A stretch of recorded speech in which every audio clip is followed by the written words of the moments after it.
Thanks, guys. Well, my name is Jessie, and I'm a sex worker from South Australia. Well, yeah, it's true. It's really damn tough being a hooker in South Australia. Number one, it's illegal. It's not actually legal here. It's not illegal like it is here.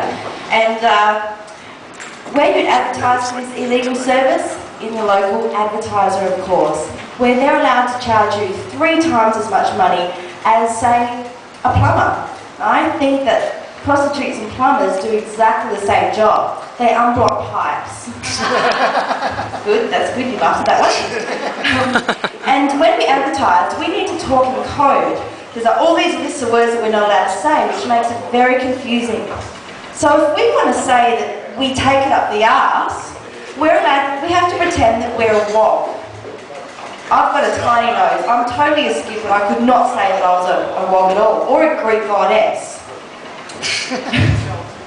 And Adelaide is so small, one day you're wanking a guy up in a gimp suit wearing flippers, and then the next day you see him in the local fruit and veg store, and he has a rather large collection of cucumbers. And food sex is really, really dodgy. There's a show on, it's called Satisfaction, it's on Foxtel, and it's pretty realistic most of the time, but on the first episode there was a lady and she wanted to get baptised. So she got baptised in a brothel with 3 whores in front of her and with her owner dumping her into the pool. Now I don't know why she just didn't go to a church.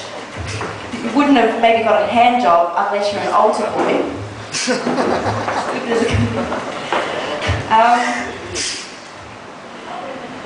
I just want to ask a question, if a whore can be an angel or an angel can be a whore.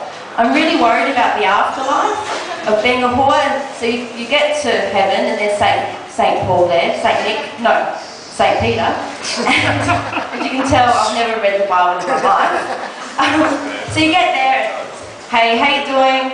What's your name? Jessie Abraham. Occupation? I'm a sex worker. How much? $250 an hour. I'm high class. I have got a last name, St. Peter. Do you do Greek? What? How do you know about Greek, St. Peter? Well, Gwyneth kicked the bucket last week. She was from the advertiser and she taught me all the lingo.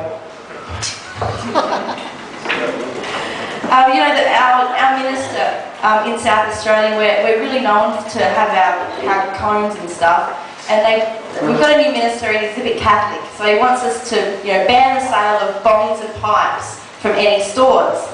So what's next? You won't be able to go to Bunnings and buy a bucket? Well, how about apples? Have you ever had an apple pipe before? And with all these homemade bongs and pipes being made, everyone's going to be losing their hoses. Everyone will be cutting off the last bits of the hoses. But then maybe that's why you shouldn't be using too much water. It's a bit of water conservation. Well, thank you for tonight. And I was a bit delayed there. Don't forget, support single parents, visit your local hooker, and don't forget the Whores Rock. Thank you. Thank you very much, Jessie Abrahams. Yeah, all right, good man. Over here. Hey, you might have noticed I'm not getting